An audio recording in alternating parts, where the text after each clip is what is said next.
Hello, my dear students, my well-wishers, my viewers, and my friends, everyone. This is your own Dr. Ranjan Sinha. I welcome you all in my channel, RKS Academy Zone. आज मैं आप लोगों को एक poem पढ़ाने वाला हूं, जो कि आपके पाठ्यक्रम का अंतिम पोएम है। इसके पहले मैंने जितने भी पोएम्स था उसको पढ़ाया आप लोगों को, और मैं चाहता हूं कि पोएम का जो सेक्शन है वो पहले खत्म हो जाए, आप लोग समझ लें, फिर हम लोग आगे चलेंगे प्रोज के सेक्शंस में, और जो भी बचे हुए हिस्से हैं उनको हम लोग देखेंगे उस चीज को। तो सबसे पहले आज जो पोएम हम लोग पढ़ने जा रहे हैं उसका टाइटल है south Delhi murder and written by Indian poet Tabish खैर।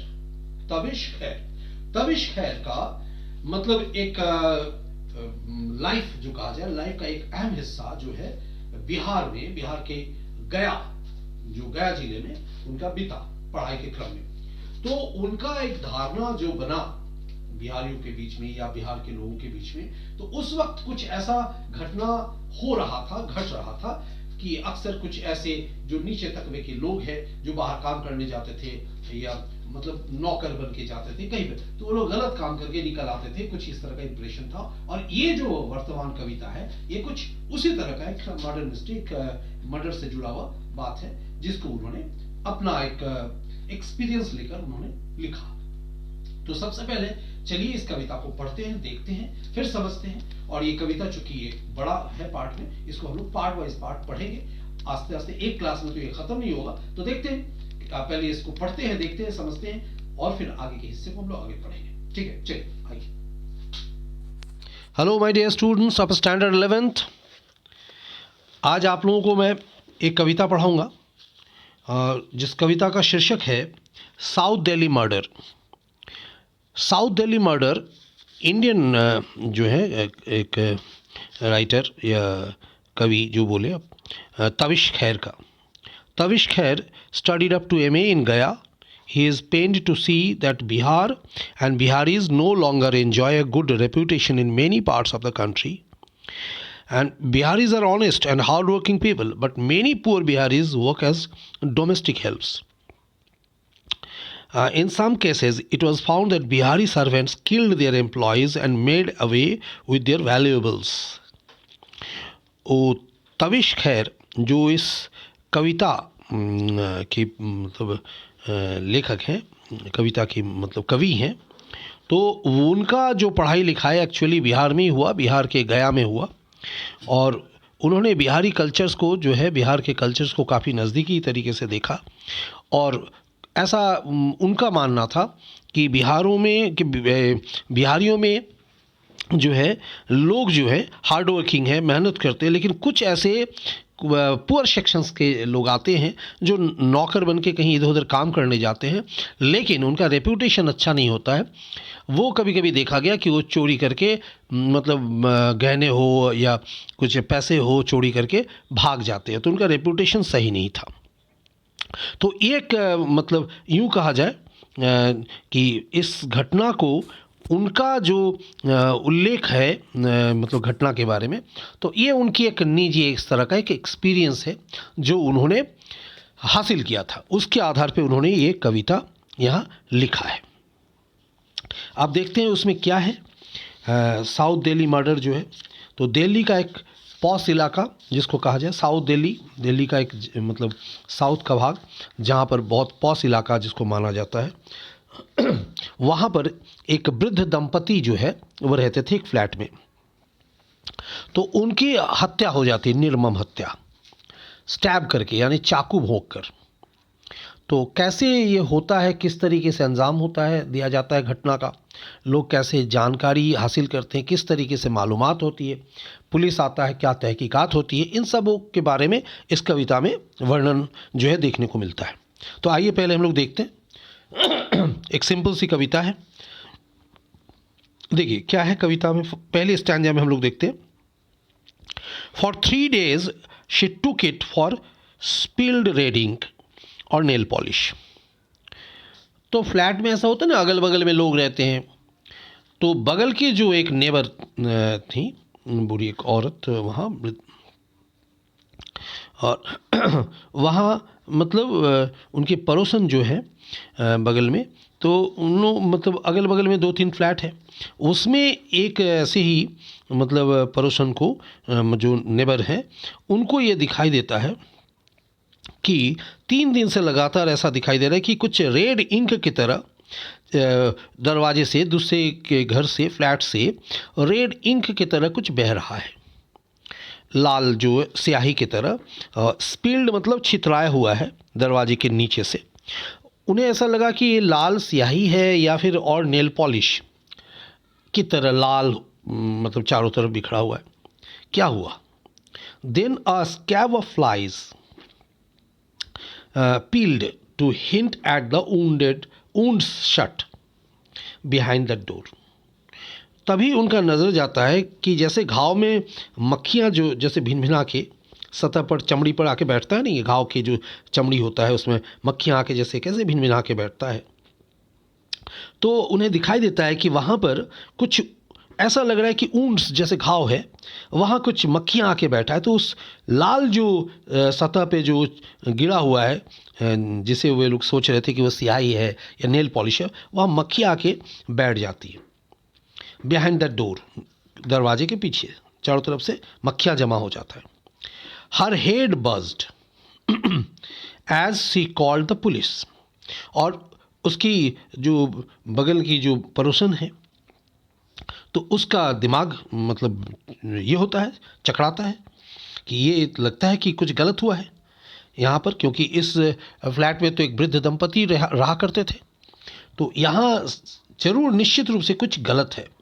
तो उसको कुछ भनक मिलता है उन्हें, और वो क्या करती हैं मतलब as she called the police, उनके दिमाग में आता है कि नहीं पुलिस को बुलाया जाए, और तुरंत इसके लिए सोचती हैं कि पुलिस को बुलाया जाए। ठीक है, अब देखिए आगे बढ़ते हैं फिर। Call the police, such a sweet boy, उसके दिमाग में आता है कि यहाँ जो वृद्ध दंपति है वहाँ एक प्यारा सा लड़का जो है काम करता था। She later gasp to Mrs Guha a little dense, तो अचानक उसके दिमाग में आता है, इस पड़ोसन के दिमाग में, कि इसके घर में तो एक प्यारा सा लड़का भी रहता है, काम करता है, किसी का कुछ आवाज़ नहीं सुनाई दे रहा है, किसी को दिख नहीं रहा है। तो वो तुरंत क्या करती है, एक और पड़ोसन जो है बगल में, later gasped to Mrs Guha a little dense. Gasped मतलब जल्दी, इसके मन में गैस्ट एक्चुअली होता है जल्दी जल्दी सांस लेना जिसको बोलते हैं, तो मन में उनकी घबराहट होती है, और वो बगल की एक पड़ोसन जो है मिसेस गुहा को, तो उनको जाके वो बोलते हैं इस मतलब उसको लगता है कि कुछ आभास उनको मिलता है कि बदमाशों, डेंस मतलब ये जो बदमाश जो है इन लोगों के बारे में उनको कुछ अंदाज़ा होता है और वो उन्हें बताने जाते हैं।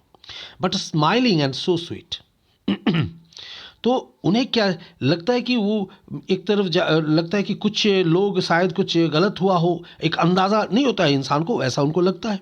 फिर दूसरे क्षण मन में आता है कि यहाँ तो एक बहुत प्यारा सा लड़का काम करता था, but smiling and so sweet to think the bottle up, है ना, in himself the range of 26 stabs, 26 you never can tell with these people, no not ever.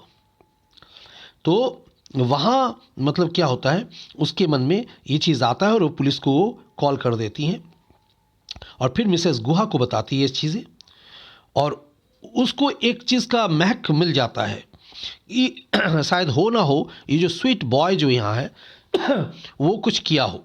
फिर पुलिस आता है, और पुलिस आने के बाद पूरी घटना जो है उन लोगों के सामने आता है कि क्या मिलता है, वो ही लड़का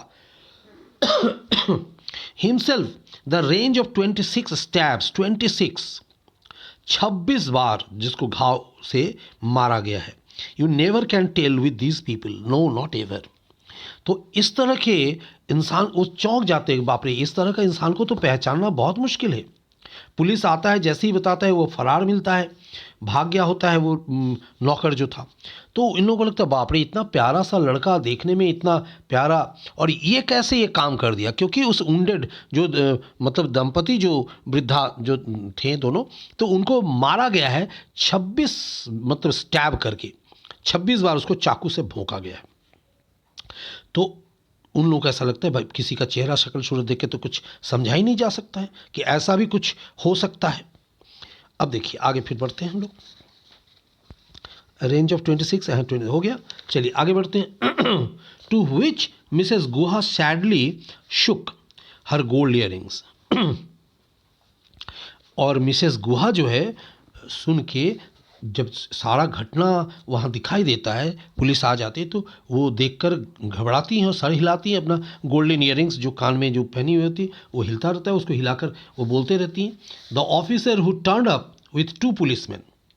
जो 2 वहाँ पर आए थे पुलिस के कर्मचारी अधिकारी, वो लोग क्या करते हैं, वहाँ आया और 2 पुलिसमैन और साथ में लेकर वो लोग अंदर, घर के अंदर देखते हैं, घुसते हैं। तो इन लोग जो बाहर के पड़ोसी जो हैं आपस में बात कर रहे होते हैं, उनको एक दूसरे को बताते हैं कि कैसे देखिए एक घटना हो गया, इतना बड़ा हादसा हो गया और एक प्यारा सा लड़का यहाँ काम करता था, इतना प्यारा, पुलिस को सब बताया जाता है। तो एक दूसरे को वो लोग मतलब सहमति से बताते हैं कि शायद इस तरह से घटना, मतलब कैसे कोई अंदाज़ा लगाएगा कि इस तरह का कोई लड़का मतलब फरार हो गया जो देखने में प्यारा, पता ही नहीं चलता था कि क्रिमिनल भी हो सकता है, ये मर्डरर भी हो सकता है। तो पुलिसमैन जो है क्या होता है, अंदर जाता है। ऑल्सो सुक his head when told of the old couple. जब ये सारा चीज़ पता चलता है ओल्ड कपल से, तो बताया जाता है कि कैसे पड़ोसी यहाँ क्या रहते थे, ये ओल्ड जो वृद्धा दंपति जो रहते थे उसके बारे में पुलिसमैन को बताया जाता है। Who had lived in that flat with 1 serving boy. तो फिर पुलिस लोगों को बताया जाता है कि यहाँ पर ये वृद्धा दंपति जो है अकेले रहती थी और केवल एकमात्र लड़का उसका काम करने के लिए देख रहा या निगरानी के लिए रहता था ये लड़का। And presents from guilt stricken sons in the US. और उनका जो बच्चा था वो सिर्फ कहाँ बाहर रहते थे, वो कहाँ रहते, यूएस में रहते थे, अमेरिका में। तो गिल्ट स्टिकन यानी दोषी, मतलब बच्चे को सब लोग वहाँ पर दोषी देते कि देखिए कैसे माँ बाप को अकेले छोड़ दिए हैं इन लोग। जो जैसा होता है आस पड़ोस के लोग कैसे चर्चा करते हैं कि बेटा अलग है, सिर्फ पैसा भेज देता है वहाँ से और कुछ देख रेख नहीं करता है, माँ बाप अकेले रह रहा है। आज अगर ये पास में होता तो इस तरह का हादसा नहीं होता है, किसी लड़के के हवाले में, नौकर के हवाले में करके ये लोग चले गए बाहर। तो ये सारी बातें वहाँ हो रही होती है। Having broken the door and locked the crime. तो इतने में जैसे पुलिसमैन अंदर जाते हैं, दरवाज़ा तोड़ते हैं, अंदर घुस के देखते हैं, जाने के बाद ये लोग तुरंत बाहर आते हैं। Came out holding a large hanky to his nose. और नाक में तुरंत रुमाल छाप कर वो लोग बाहर आता है और आकर क्या कहते हैं, स्पैट एंड आस्क्ड, आके तुरंत मतलब वहाँ पर थूकता है, जैसे कैसे वोमिट होता है उसका, इतना महक रहा हो, क्योंकि ये घटना जो है करीब 3-4 दिन 5 दिन हो गया था। And asked, Nepali boy, no, Bihari छोकरा, बिहारी छोकरा। ये आके कहता है कि कोई नेपाली लड़का। देखो पुलिस वाला अंदाज़ा क्या करता है, क्योंकि ऐसा चीज़ें अक्सर देखा जाता है, नेपाल के लोग जो नेपाली लोग आके काम वाम करता है, नौकर चाकर बनता है, या फिर बिहारी लड़के जो है जाकर इधर उधर बाहर जाके काम करता है। तो यही है कि रेपुटेशंस के बारे में, तो वो पुलिस तुरंत ये करता है, पूछताछ करता है कि कौन नेपाली लड़का था या बिहारी छोकरा था। ये घटना जो है, यानी आपको समझ में आ गया यहाँ तक कि ये जो बातें थी, यानी ये साउथ दिल्ली मर्डर यानी साउथ दिल्ली के एक पॉश इलाके की घटना है। एक ब्रीफिंग मैं कर देता हूँ, आप लोग अच्छे से समझ लीजिए। जहाँ पर क्या होता है, एक वृद्धा दंपति एक फ्लैट में रहते थे, उसका बेटा बाहर रहते थे और वहाँ से वो पैसा भेज देते थे और उन लोगों के निगरानी के लिए, देख रेख के लिए एक लड़का रखा हुआ था जो बिहारी था, बिहार से था। अब क्या होता है कि अचानक उनके बगल का जो पड़ोसी है, उनको कुछ दिन हो गया, उनको दिखाई देता है कि उसके दरवाजे के नीचे से कुछ लाल रंग का जो है स्याही की तरह कुछ बाहर आके गिरा हुआ है। और कैसे होता है, वो जम जाता है, लगता है कि नेल पॉलिश की तरह है कि क्या है, लेकिन कुछ ही समय बाद वहाँ मक्खी जो है आके भिनभिनाने लगता है, चारों तरफ बैठ जाता है। तो उनको फिर कुछ गलत अंदाज़ा होता है, उनको लगता है, शक होता है कि क्या है अंदर, क्योंकि वो लोग तो जानते थे कि यहाँ एक लड़का भी काम करता है इनके यहाँ। तो फिर बगल की एक जो पड़ोसन है मिसेस गुहा, तो उनको भी जाके ये बताते हैं, लेकिन उसके पहले वो पुलिस को खबर कर देते हैं। एक दूसरे को ये लोग बातचीत करते हैं, पुलिस आ जाती है वहाँ पर और पुलिस को ये लोग बताते हैं कि इस तरह की स्थिति है यहाँ पर। यहाँ एक काम करता था लड़का जिसको देख के किसी को अंदाज़ा नहीं था, अब पता नहीं क्या हुआ है नहीं हुआ है। तो फिर पुलिस अंदर जाती है और फिर दरवाज़ा तोड़ के जैसे ही अंदर घुसता है, वो अपने नाक में रुमाल दबा के बाहर आके थूकने लगता है। और इतना ज़्यादा वो, क्योंकि लाश जो है ऑलरेडी 3-4 दिन हो गया था, सर ने जैसा हो गया था, आके वो तुरंत पूछता है क्या है, कोई नेपाली लड़का था या बिहारी छोकरा था। ठीक है, तो यहाँ तक हम लोग इस कविता को देख लिए हैं।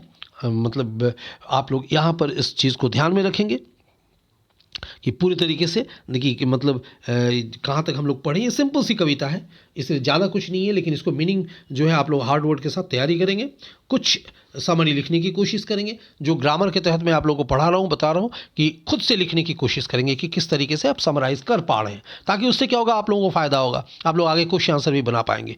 छोटी छोटी चीज़ इसमें से आप निकाल लेंगे। ये थोड़ी लंबी कविता है तो इसको हम लोग 1-2 क्लास में तोड़ेंगे। आज के लिए इतना ही, इसको आप लोग देखें, फिर दूसरे क्लास में हम आगे का पार्ट लेकर चलेंगे। ठीक है, ठीक है, चलिए आइए।